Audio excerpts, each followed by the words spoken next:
Եթերում ազատ լուրերի հիմնական թողարկումն է, ես Արա Աբրահամյանն եմ, բարի երեկո, իրադարձությունները նախ համարոտ։ Միջազգային Fitch Ratings-ը հաստատել է Հայաստանի ԲԲ վարկանիշը եւ հեռանկարը դարձրել դրական։ Վարկանիշի բարձրացումը կապվում է տնտեսական աճի, պետական պարտքի կայունության եւ տարածաշրջանային խաղաղության գործընթացի հետ։ Բաքվի դատերի նպատակը Արցախի քաղաքական միավորի ապալեգիտիմացումն եւ ցուցադրական պատիժն է։ Ադրբեջանում պահվող գերիների հետ կապված զեկույցով է հանդես եկել Մարդու իրավունքների եվրոպական դատարանում հայ գերիների շահերի ներկայացուցիչ Սիրանուշ Սահակյանը։ Երևան-Վանաձոր ճանապարհին Արտիկ Երևան երթուղու գազելը բախվել է գազ 69-ին։ Տեղեկությունը հաստատել է ՆԳՆ մամուլի քարտուղարը։ Նրա խոսքով այս պահի դրությամբ բուժ հաստատություն է տեղափոխվել 6 տուժած։ Շաբաթվա քրեական քրոնիկոնը։ 2026 թվականի բժշկական պարտադիր ապահովագրության օրենքի ընդունումից հետո սոցփաթեթի յուրաքանչյուր շահառու հնարավորություն է ստանում կանխիկացնելու սոցփաթեթի իր ամենամյա գումարը առանց պարտադիր բժշկական հետազոտության։ Այսօր իրանցիները կրկին բողոքի ցույց են անցկացրել Երևանում Իրանի դեսպանատան առջև։ Ակցիայի մասնակիցները պահանջում են դադարեցնել Իրանում արյունահեղությունը, նաև կրոնական իշխանության հեռացման կոչեր հնչեցնում։ Չեչնիայի առաջնորդի որդի Ադամ Կադիրովը ճանապարհատրանսպորտային պատահարից հետո տեղափոխվել է Գրոզնի հիվանդանոց։ Սոցցանցերին դիմադիր էջերը հաղորդում են, որ կրտսեր Կադիրովը ծանր վիճակում է։ Օրվա միջազգային անցուդարձը։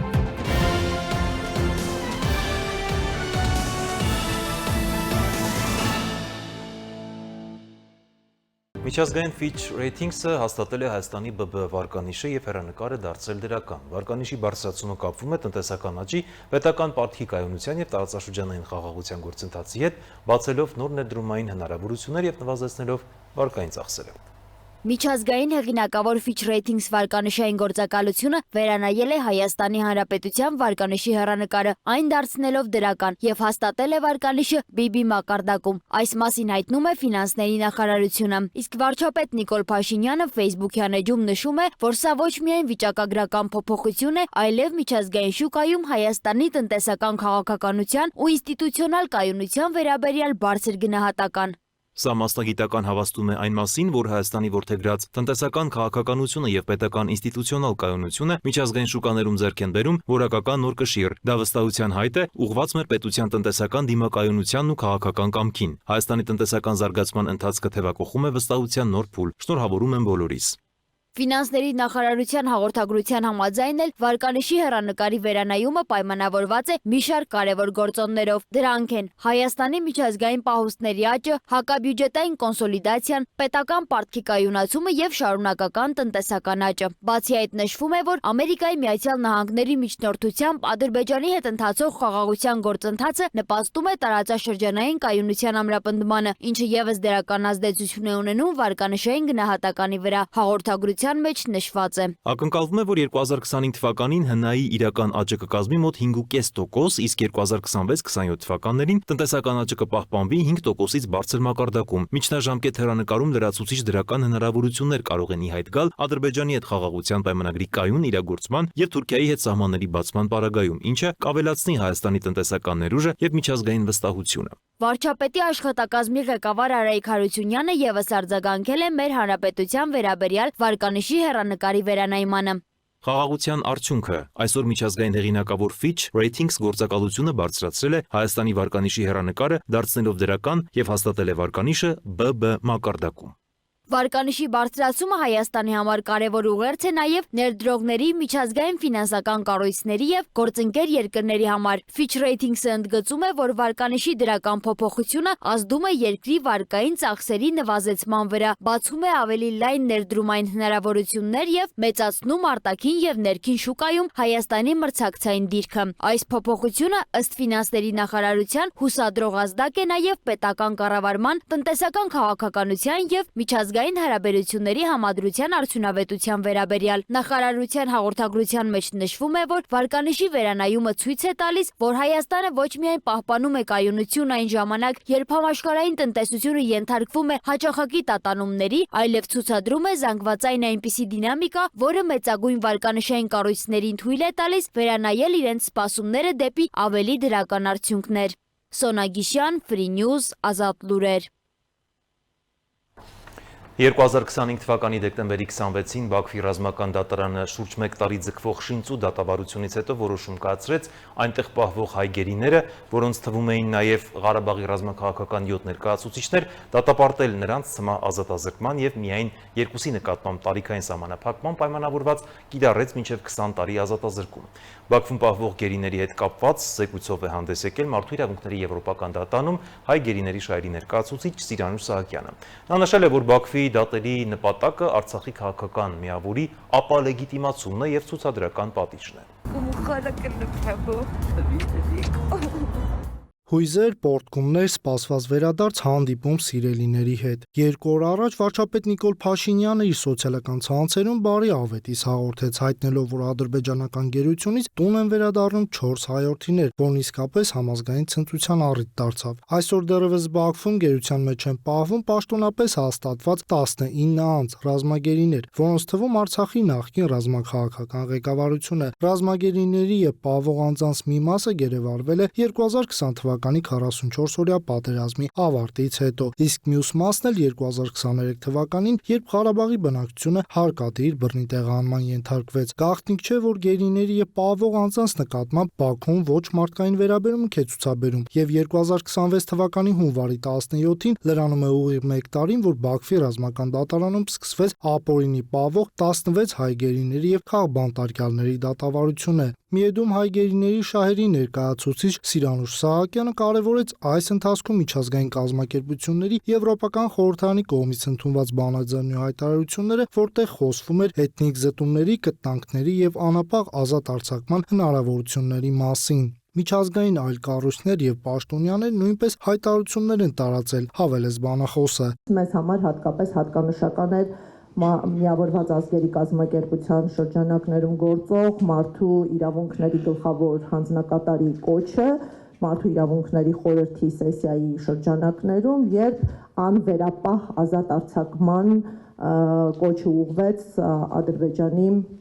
իշխանություններին։ Սիրանուշ Սահակյանն իր զեկույցում առանձին անդրադարձ կատարեց նաև Կարմիր խաչի գործունեությանը, ընդգծելով, որ կազմակերպությունը միակ լիիրավ կառույցն էր, որից հնարավոր է ստանալ տեղեկություններ Բաքվում պահվող անձանց առողջության, բարոյահոգեբանական վիճակի եւ պահման պայմանների մասին։ Սակայն 2025 թվականի հունիսից ադրբեջանական իշխանությունների կողմից արգելվեց Կարմիր խաչի գործունեությունը, որից հետո դժվարացավ տեղեկատվություն ստանալու գործընթացը։ Ասաց Սահակյանը, հիշատակելով, որ Կարմիր խաչին հայ գերիների տեսակցության եւ այլ հարցերով փոխարինել է այդ երկրի օմբուդսմենը, որը կանխակալ մոտեցում ունի։ Չնայած նրան, որ գրեթե արգելափակվել է իրական տեղեկատվություն ստանալու միջոցները, այնուամենայնիվ միեդ այս հարցով փորձել է քայլեր ձեռնարկել։ Շարունակեց Սահակյանը, հավաստելով, որ այդ քայլերից հետո թեև ուշացումով, բայց իրենք ստացել են զեկույց ադրբեջանական իշխանությունների կողմից գերիների ընդհանուր վիճակի մասին։ Ադրբեջանի կառավարությունը շուրջ 2 անգամ լրացուցիչ ժամանակ խնդրեց դատարանից եւ վերջնաժամկետը հունվարի 8-ն էր։ Կարող եմ հաստատել, որ մենք հունվարի 12-ին ստացել ենք տեղեկություններ, որոնք 16-ի առնչությամբ պարունակում են տվյալներ նրանց առողջության ընթացքում իրականացված բժշկական զննությունների, գտնվելու վայրի, պահման պայմանների վերաբերյալ կից ներկայացվել են որոշ լուսանկարներ, թե խցերի եւ թե անձանց վիճակի առումով, այսինքն նոյեմբերի 4-ի պարտականությունը հետաձգված կերպով Ադրբեջանի կառավարությունը իրականացրեց 2026 թվականի հունվարի 12-ին։ Սիրանուշ Սահակյանն անդրադառնալով վերջերս 4 հայ գերիների վերադարձին եւ մյուս գերիների վերադարձի հետ կապված սպասումներին նկատեց. Նշանակությունը մեծ է, որ հույս է առաջացնում, որ այս ազատ արձակումը կարող է շարունակական լինել 2 տարի շուրջ դադարից հետո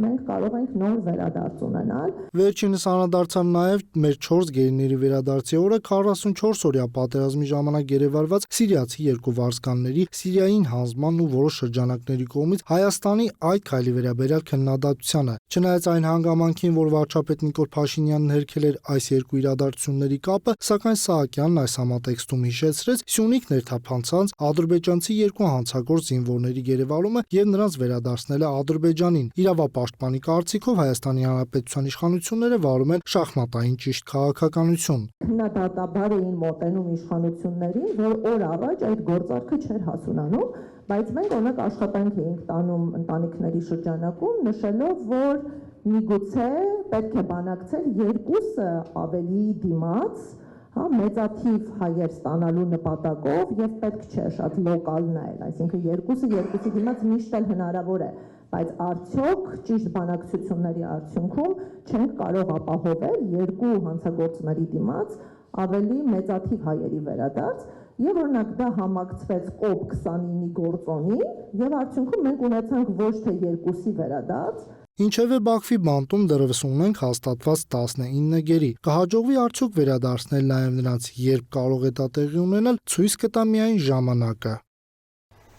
Այլ թեմաներ այսօր խոշոր հրդեհ է տեղի ունեցել Կոտայքի մարզում ժամը 9-ի սահմաններում 9-1-1 ճգնաժամային կառավարման ազգային կենտրոն ազանգ է ստացվել, որ հրդեհը բռնկվել Աբովյան քաղաքի անմար կրակի հուշարձանի հարևանությամբ գտնվող նոր կառուցվող էլիտար շենքերից մեկում։ Շամշյան Քոմի տեղեկություններով դեպքի վայր են ժամանել Աբովյանի Հրշեջ փրկարարական ջոկատից 2 մարտական հաշվարկ։ Հրշեջ փրկարարներն ու պարեկները նշված շենքից տարհանել են մոտ 30 քաղաքացու, ըստ նախնական տեղեկությունների բարեբախտաբար տուժածներ չկան, այրվել են մալուխները։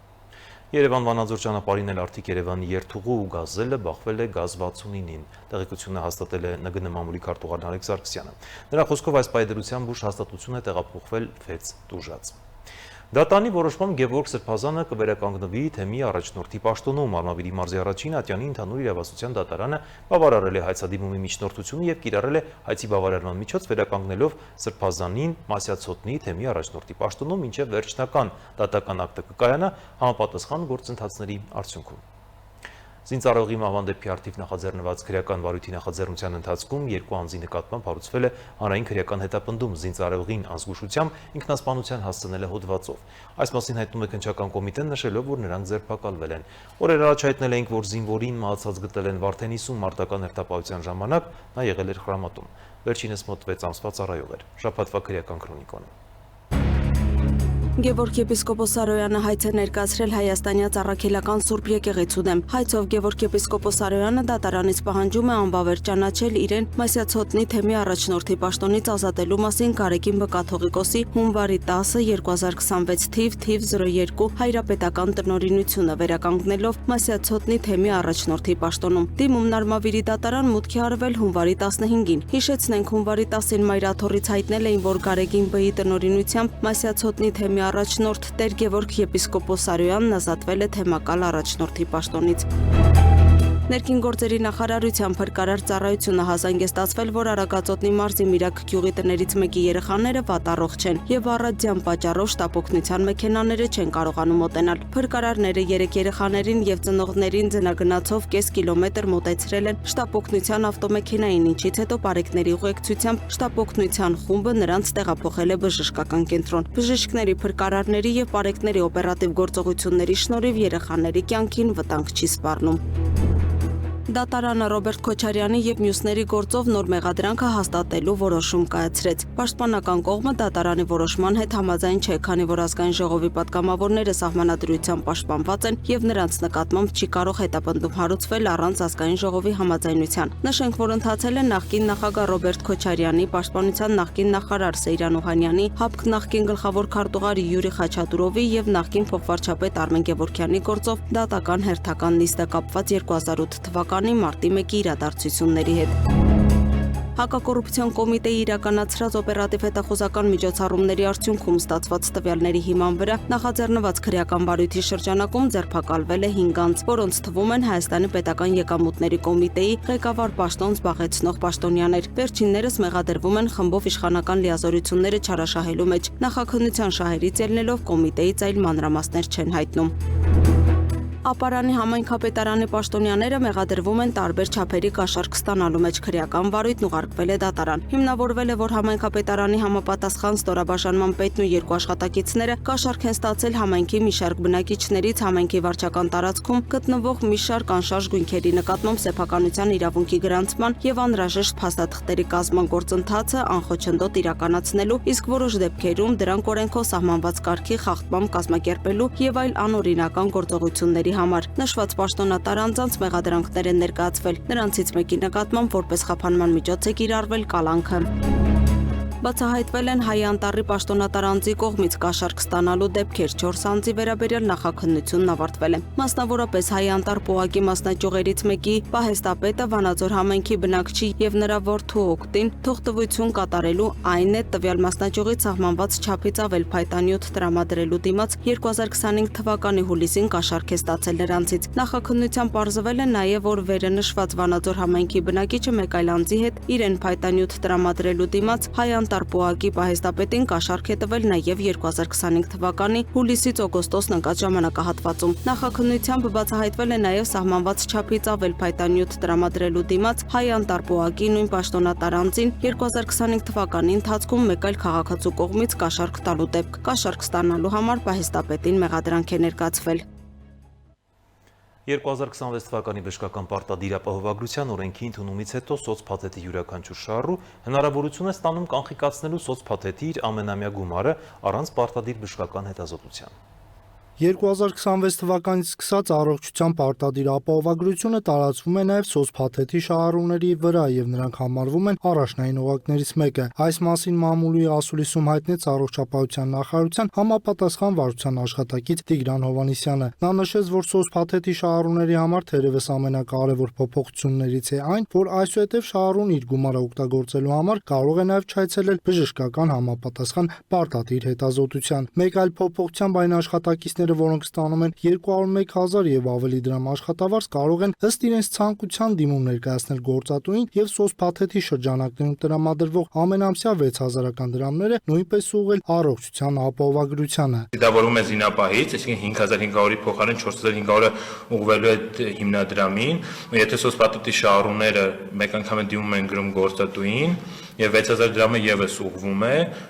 դեպի հիմնադրամ եւ իրենց աշխատավարձից գանձվելու է ընդհանուր 300 դրամ։ Իսկ այն քաղաքացիները, որոնք ստանում են մինչև 200,000 դրամ աշխատավարձ, նրանք չեն կարող նման դիմում գրել, որպեսզի սոցփաթեթի իրենց ամենամսյա գումարները նույնպես ուղղվեն առողջության պարտադիր ապահովագրությանը։ Այս պարագայում այդ գումարը հանվելու է աշխատավարձից, մանրամասնեց Տիգրան Հովհաննիսյանը։ Բանախոսը նշեց նաև, որ եթե անձը ցանկանում է, որպեսզի իր բժշկական ապահովագրությունը ակտիվանա, ապա նա պետք է տարեկան մեկ անգամ այցելի հետազոտության։ Ասուլիսի մեկ այլ բանախոս աշխատանքի եւ սոցիալական հարցերի նախարարության աշխատանքի եւ զբաղվածության վարչության պետ Ժորա Սարգսյանի խոսքով էլ նոր օրենքների կիրարկմամբ թեթևացրել են սոցփաթեթի շահառուների այսպես ասած քաշքշուկը։ Այսուհետ նրանք կարող են իրենց գումարները կանխիկացնել եւ տնօրինել զերծ մնալով հետազոտություն անցնելուց, բայց կան պահպանված նորմեր, որոնց այնուամենայնիվ պետք է հետևեն։ Թյուր կարծիք չլինի, որ բոլոր մեր սոցփաթեթի շահառուները, ովքեր ունեն հաշիվներին կուտակած գումարներ, կարող են վաղը գնան կանխիկացնել, պետք է շեշտադրեմ հետեւյալը, որ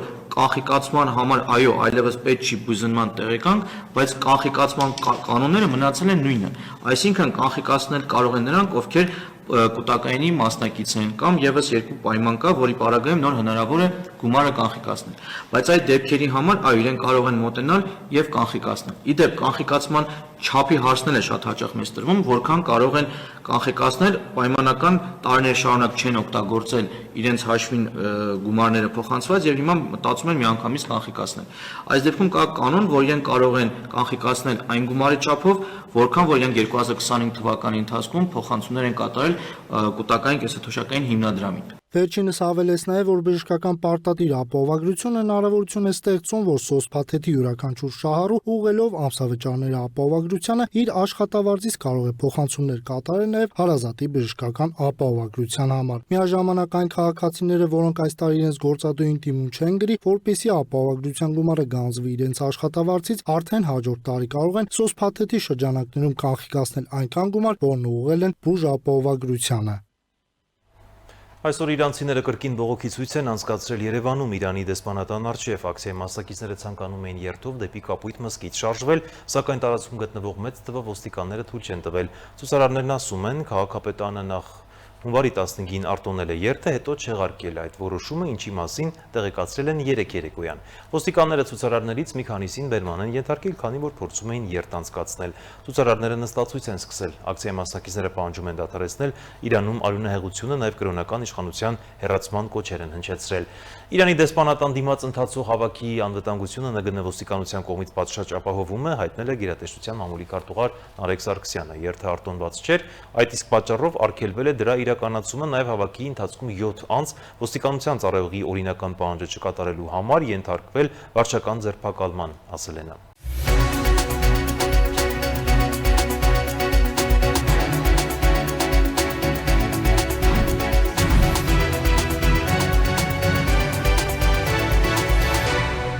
Թողարկման այս հատվածում շաբաթվա կարևոր եւ ուշագրավ իրադարձությունները քննարկել է միջազգայինագետ Դավիթ Կարապետյանի հետ։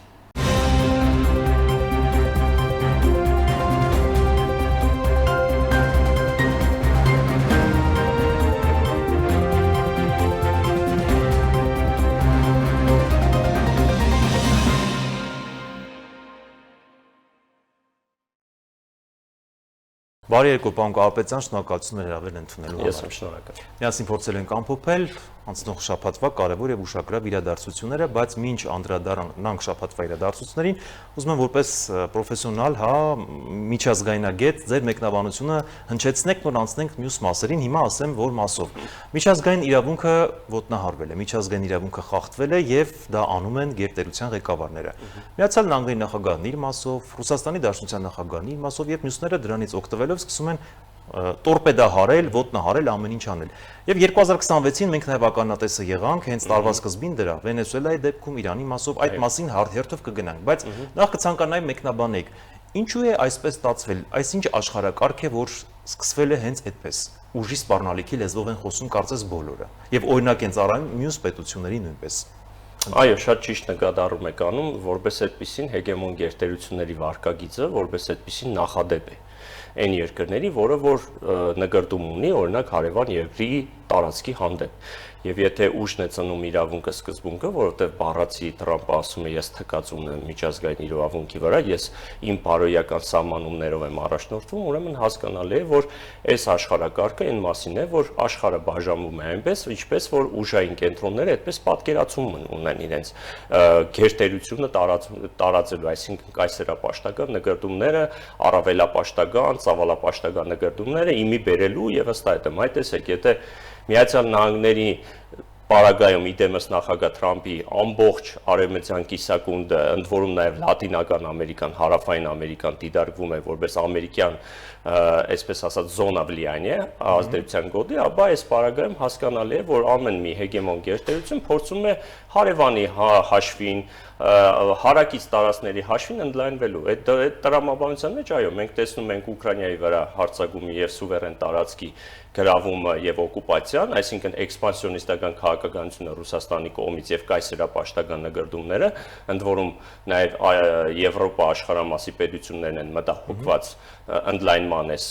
քաղաքականությամբ, այդ մտահոգությունն ունեն եւ տեսնում ենք, որ նույն հաջողությամբ Թրամփն է այդ նույն քաղաքականությունը վարում, ընդ որում նաև մասնավորապես Գրենլանդիայի հարցում, որտեղ Գրենլանդիան համարվում է Դանիայի մաս, եւ այստեղ եթե մինչ այս պահը օրինակ եվրոպական երկրները մտահոգված եւ վախեցած են Ռուսաստանի էքսպանսիոնիստական քաղաքականությամբ, այս պարագայում հիմա ստացվում է ամերիկյան քաղաքականությունից են վախեցած, որտեղ ՆԱՏՕ-ի անդամ երկիր Դանիան, որը որ համարվում է, իրենց համար դաշնագից երկիր, ստացվում է դաշնագից երկրի տարածքի վրա աչք է դնում։ Եվ բացահայտ ասում է, չի էլ խորշում որևէ բանի դեմ չի էլ կանգնում եւ դրանով ստեղծում է կարծես քաոս։ Լավ, ուր են գնում այսպես։ Գնում ենք նրան, որ տեսնում ենք ինչպես են պետություններն, անգամ պետությունները քաղաքական քարտեզի վրայից կամ վերանում կամ օկուպացում, այնպես ինչպես 50-60-ականներին աֆրիկյան մայրցամաքի պետություններն են, որոնք մասամբ մինչև այդ պետություններ էին կամ պետություններ դարձան կամ գաղութատիրական տարածք էին համարվում այդ ժամանակ Բրիտանիայի, Ֆրանսիայի կողմից։ Հիմա տեսնում ենք, որ այդ նույն տրամաբանությամբ 50-60-ականները հետ են վերադառնում։ Հիմա տեսեք, բացառիկ դեպք է տեղի ունենում։ Վենեսուելայի դեպքը նախադեպ էր որպես այդպիսին։ Հազարումի գիտեք, պատրվակներով ու հանգամանքներ մեջ բերելով։ Եթե Վենեսուելայի դեպքում ընդ որում ասեմ, ընդդիմադիր ուժի ղեկավար կինը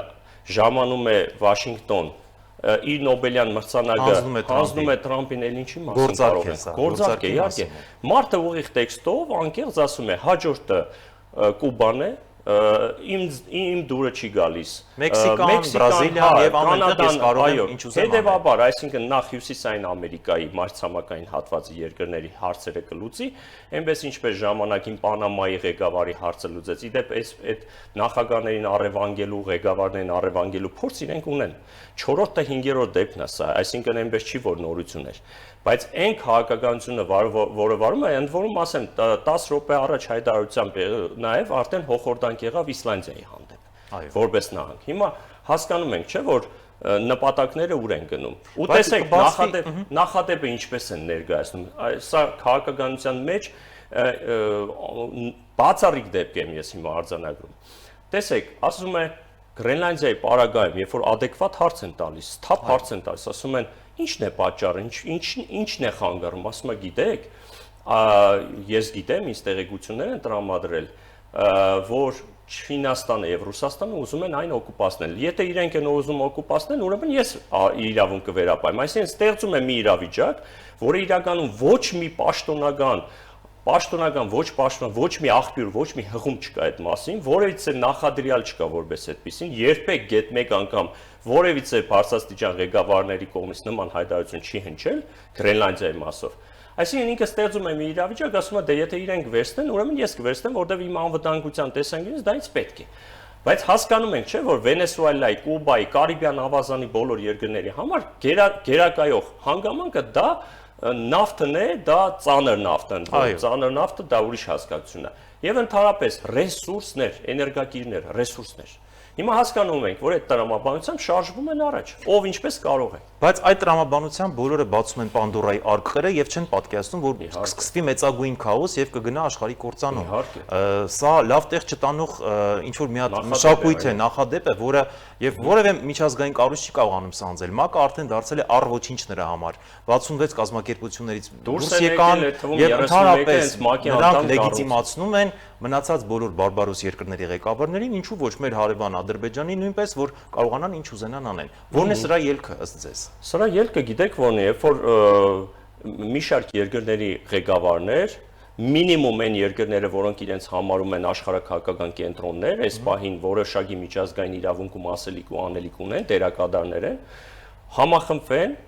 փորձեն ընդդիմանալ եւ թույլ չտալ, որպեսզի նման ինցիդենտները արդեն երկրորդ, երրորդ, չորրորդ այսպես շղթայական ռեակցիան կանգ առնեցնել տմե։ Այսինքն սա այն դեպքն է, երբ որ իրենք էլ են գիտակցում, որ հերթը հասնելու է նաեւ իրենց։ Եվ այստեղ հասկանում ենք, որ խնդիրը ռեսուրսների պայքարն է, տիրանալու ինչ որ բաներ, նոր բաներ, եւ այստեղ հասկանում ենք, որ դա կտանի առանց ֆետիշացնելու մյուս աշխարհամարտի երրորդ համաշխարհային պատերազմին։ Դա այդ դրվագներն ենք տեսնում։ Տեսեք, նույն տրամաբանությամբ, գիտեք, Իրանի հանդեպ ինչպեսի վերաբերում։ Հիմա կանդրադառնանք նաեւ Իրանին եւ մեր մասով։ Եվ այս համատեքստում ընդհանրապես իմ գնահատականը հետեւյալն է. այս պահին ուժն է ծնում իրավունքը սկզբունքով, երկրի ղեկավարները, գիտեք, ինչ որտեղ չի կարելի մեղադրել, գիտեք, քաղաքականության մեջ դա կատեգորիա չի։ Դրան պետք է մոտենալ հետևյալ կերպ։ Հեգեմոն գերտերություններ են, ունեն հնարավորություններ ռազմական օկուպացիայի գնով ընդլայնել իրենց տարածքները, իրենց շահերը, ազգային պետական շահերը, այդտեղ այսպես փորձեն այդ կոնֆիգուրացիայի մեջ ներկայացնել հանրությանը։ Հիմա տեսեք, բնականաբար շատերը օրինակ կողմ են հենց Թրամփի վարած քաղաքականությանը, Պուտինի վարած քաղաքականությանը, ասում են ազգային պետության համար է գուցե, բայց դա մի տեսակ ստացվում է տղայական խոսակցություն։ Ես եմ այս տարածքի լավ տղան, ես պետք է այս տարածքը իշխեմ, դու սա իշխի, ես սա իշխեմ, այդպես չի աշխատում։ Հենց այդ տրամաբանությամբ են նաև փորձում։ Իսկ այն աշխարհամասերում, այն տարածքներում, որտեղ կոնֆլիկտներ կա ու որտեղ փորձում են հանգուցալուծում գտնել, բալանսի բերելու համար, ազդեցության կոդի բալանս հասկացության համար, որպեսզի կոնֆրոնտացիաներ չլինեն, այո, ասած ձեզ շատ լավ օրինակ բերեք, ընդ որում Հայաստանի օրինակն էլ 49 տարով կնքվող պայմանագրի համատեքստում կարելի է այդպես գնահատական տալ, երբ որ ինչ որ հզոր գերտերություն իհարկե իր ազգային շահերից ելնելով, այո, ֆինանսի տեսանկյունից իրեն ձեռնտու է այդ քաղաքականությունը, բայց դա այսպես ասած շատ ժողովրդական լեզվով ասած, սա 90-ականներին ինչպես էր, հա, երբ որ ժողովրդական լեզվով կռիշա են ասում, ես քո կռիշան կլնեմ, քեզ ոչ մեկ բան չի անի, բայց եթե դու ուներ էքսպանսիայի ռիսկ, ես այդ էքսպանսիայի ռիսկը բան, բայց ելնելով նրանից, որ ես այստեղ նաև բիզնես շահեր ունեմ։ Շատ լավ, անդրադառնանք մեր հարևան Իրանին, որը մեզ համար կարևոր նշանակություն ունի։ Նախ ինչ է կատարվում։ Իհարկե փորձեցին այս պահին,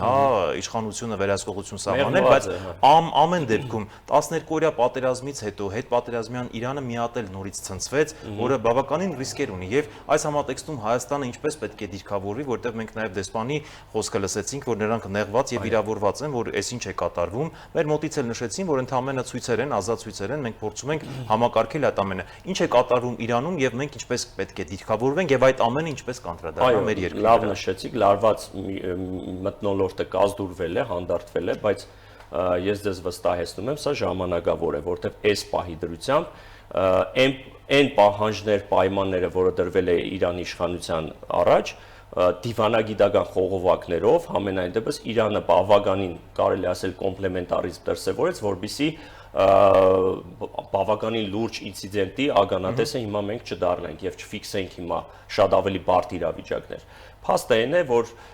եթե շատ լակոնիկ ներկայացնեմ, այս պահին ոչ թե գործող իշխանություններին իշխանազրկելներ, այլ հոգևոր ռեժիմը, Խամենեի ռեժիմը մաքսիմալ զերծ պահելը, որտեղ այնտեղ գիտենք մենք հոգևոր իշխանություն է եւ այնտեղ շատ հասկանում եմ, որ խնդիրը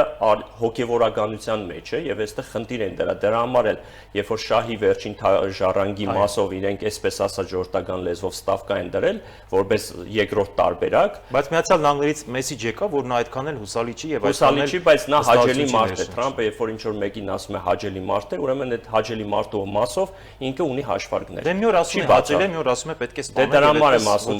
ոչ կայուն է իր քաղաքականությունը, իր տեսակով, իր բիզնեսմենն է եկել է իշխանության հասկանալի, այն էլ հեգեմոն գերտերությամբ։ Հասկանալի է, որ այդ վարկագծի տեր մարդը այսօր առավոտյան մի այլ հայտարարություն կանի, ցերեկը այլ մտահոգություն կայտնի, այն մյուս օրը այլ վարկագիծ կդրսևորի։ Համենայն դեպս այս պահի դրությամբ ես գտնում եմ, որ Իրանի իշխանությունները դիվանագիտական տեսանկյունից շատ ճիշտ, շատ կոռեկտ մոտեցում դրսևորեցին, առայն որ այն երկրները, որոնք որ ցուցարարներին փորձում էին այսպես բարի քողի ներքո ներկայացնել, ոգևորում էին ցուցարարներին եւ այլն, մարդիկ հրավիրեցին այդ երկրների, մասնավորապես Անգլիայի, Իսպանիայի, Իտալիայի եւ Ֆրանսիայի դեսպաններին, արտաքին գործերի նախարարություն, հadoop տրամադրեցին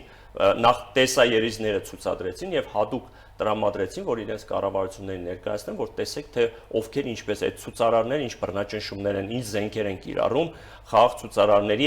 այսպես ժողովրդական լեզվով ասած ատմասկայով։ Բայց այնտեղ մի հատ շատ կարևոր հանգամանք կա, ես ուզում եմ նշել։ Նշում էին նույնիսկ, որ 24 ժամից Reuters-ն էր հիմնականում գրում, որ Միացյալ Նահանգները կհարվածի եւ այլն։ Բոլորը sense ատամները լարված սպասում էին, կրճտացնելով այսպես ասած մեր ժողովրդի լեզվով, բայց վերջի պահին Թրամփը որոշեց, որ նա տենց բարի կամք է դրսևորում եւ կոպիտ ասած էլի կներեք հավես չունի եւ չի հարձակվում։ Շատ ավելի հետաքրքիր բան ասեմ։ Ինքը ասեց, ես փրկեցի մոտ 17 թե 18000 մարդկանց, ում պետք է կախաղան հանեն, սպանեն եւ բայց այնտեղ նշել են, որ մահապատժի որևէ թեմա չկա։ Մահապատժի թեմա չկար, բայց ինքը այնպես արեց, որ իբր իր գերխնդիրը այս պահին քաջ Իրանի բառացի եմ ցիտում իր խոսքերը, քաջ Իրանի ժողովրդին կողքին կանգնելով չթույլատրել գետ-մեկ քաղաքացու զոհաբերությունը եւ այլն։ Այսինքն թոքշոուներ ենք տեսնում։ Դե տեսնում ենք, հիմա տեսեք, այո, դուք ես որպես մասնագետ ուշի-ուշով հետևում եք Կատարում իրենց ռազմաբազան համար 1 էր տրված ամեն պարագայում, որովհետև Պենտագոնը խոսում էր րոպե առաջ, ասում էր րոպեների հարցը, երբ հրամանը հիշում եք։ Ընդ որում խոսակցություն կար, որ համատեղ օպերացիա կարա լիներ իսրայելա-ամերիկյան։ Այստեղ նաև հիշում եք Ամիր Հաշիզադեն պաշտպանության նախարարը իրենց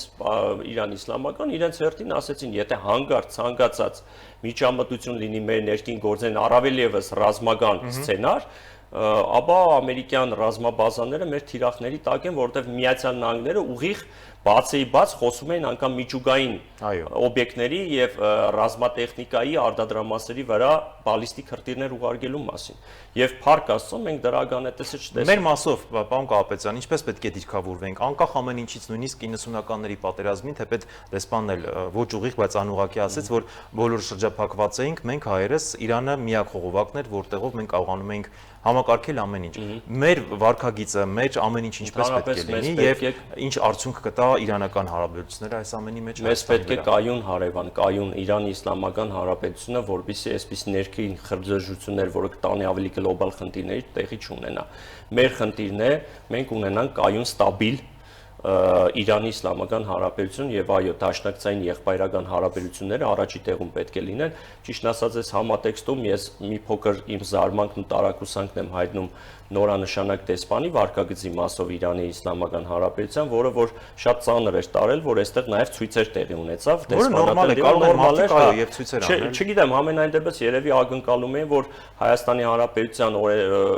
ուժային կառույցները պետք է միջամտեն, թույլ չտային նման ակցիաներ եւ այլն, ամենայն դեպս այնտեղ կարծում եմ իրենց վստահեցրել էին, որ սա այնպիսի գործընթաց է եւ բացադրողական աշխատանք են տարել, որ այդտեղ նեղացկոտության որևէ դրսևորում չպետք է լինի, նախ դիվանագիտության մեջ չկա նման մոդեցում եւ այլն։ Բայց ամեն դեպքում այո, մեզ պետք է կայուն Իրան, ասեմ ավելին, մեր հարևանը, արևելյան հարևանը ուղիղ տեքստով արդեն իսկ ակնարկում էր, որ հանգարց սցենարների պարագայում դիտարկեք, որ հարավային Ադրբեջան եւս լինելու է։ Արդեն խոսույթը գնում էր հարավային Ադրբեջան ասելով է, գիտեք, ի նկատի ունի Ուրմյան, Թավրիզը, Մակուն այդ տարածքները, եւ հետեւաբար հասկանում ես, որ ամեն մեկը փորձում է յուրովի ինչ որ նոր քարտեզներ են ցուցադրում անել Քուրդիստանի պետություն 5-6 մասի բաժանված պարակտված Իրանի, արդեն այդ սցենարներն են եւ գիտեք, ընդհանրապես երբ որ այդ խոսույթը կա, դա վտանգավոր թեզ է, որովհետեւ դա խոսում է նրա մասին, որ քաղաքականությունը համաշխարհային նման դրվագներով հենց տանում է դրան, դա վտանգավոր թեզ է։ Եվ վերջին հարցը շատ կարճ, որովհետև եթերային ժամանակը սպառվում է, Իրանին կհաջողվի հաղթահարել այս մի փորձություններ եւ դուրս գալ ինչպես, ավելի ուժեղ, թե ավելի ջլատված եւ այլն։ Ձեր մեկնաբանությունը։ Ի պատիվ Իրանի իշխանությունների համենայն դեպս այս պահին իրանց մոտ ստացվեց։ Ես ինչի իմ խոսքի մեջ հատուկ նշեցի, որ կոմպլեմենտարիզմ բավականին լավ դրսևորեցին ու դիվանագիտական բոլոր գործիքակազմերով զսպողական կարողացան այնպես անեն, որ լուրջ ինցիդենտներ տեղի չունեցավ։ Այո, սա կարելի ասել վերջին իրադարձությունների համատեքստում, այո, Իրանի իշխանությունները կարողացան հաղթարել այս ճգնաժամը եւս, փորձեցին կանխարգելել նաեւ միջամտությունը, ընդ որում ասեմ, այստեղ նաեւ պաշտոնական ինֆորմացիա։ Միայն 600 հոգի եւ ավելի ձերբակալվել է որպես ագենտներ։ Դուք պատկերացնում եք ինչի մասին, այսինքն ահաբեկչությունը, հագահաբեկչությունը իր տեղին լավ աշխատեց նաև, ընդ որում իրենք ներքին իրենց Starlink-ից անջատված լինելով հանդերձ, իրենք ներքին ցանց են մշակել, որը նորություն էր մեզ համար մասնագետներից, որ իրենք կարող են ներքին, հիշում եք 4 օր շարունակ ինտերնետ չկար, բայց իրենք իրենց ներքին ինտերնետն են ունեցել, սա բավականին լուրջ ձեռքբերում է իրենց մոտ, սա ես ընդունում եմ, որ իրենց մոտ եւս մեկ անգամ ստացվեց կանխել չարագույնը, որը կարող էր տեղի ունենալ։ Շնորհակալ եմ հանգամանալից ներկայացնելու համար։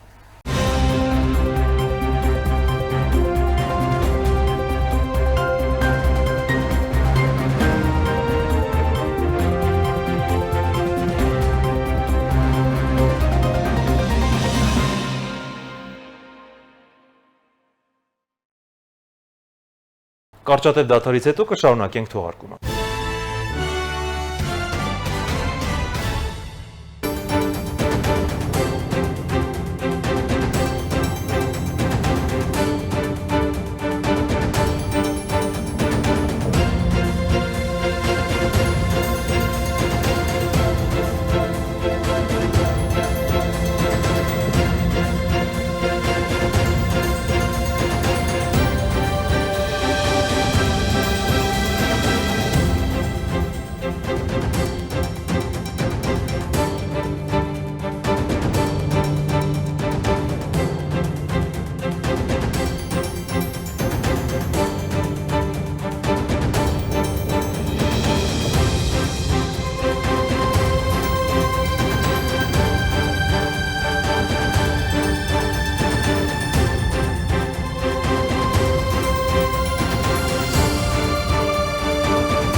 Չեչնիայի առաջնորդի որդի Ադամ Կադիրովը ճանապարհատրանսպորտային պատահարից հետո տեղափոխվել է Գրոզնի հիվանդանոց։ Չեչենական ընդդիմադիր շարժման տվյալներով վթարի պատճառ է դարձել այն, որ Կադիրովի ավտոշարեսունը ընթացել է մեծ արագությամբ մեքենայի հետևից, երբ անսպասելի խոչընդոտի է հանդիպել։ Ավտոմեքենաները բախվել են մեկը մյուսին, այդ իսկ պատճառով ըստ տեղեկությունների տուժածների թիվը մեծ է։ Սոցցանցերի ընդդիմադիր էջերն էլ հաղորդում են նաև, որ կրտսեր Կադիրովը ծանր վիճակում է։ Մեկ աղբյուր էլ հաղորդել է, որ Ադամ Կադիրովին հրատապ տեղափոխել են Մոսկովյան հիվանդանոց։ 18-ամյա Ադամը Ռամզան Կադիրովի ամենահայտնի զավակներից է։ 23 թվականի սեպտեմբերին ավագ Կադիրովը հրապարակել էր տեսանյութ, որում այն ժամանակ 15-ամյա Ադամը մեկուսանում ծեծի էր ենթարկում Ուրանը այրելու գործով մեղադրվող Նիկիտա Ժուրավլովին։ Դրանից հետո կրտսեր Կադիրովին սկսեցին տարբեր բարձր պաշտոնների նշանակել եւ պարգևներ շնորհել։ Ներկայում Ադամ Կադիրովը Չեչնիայի անվտանգության խորհրդի քարտուղարն է։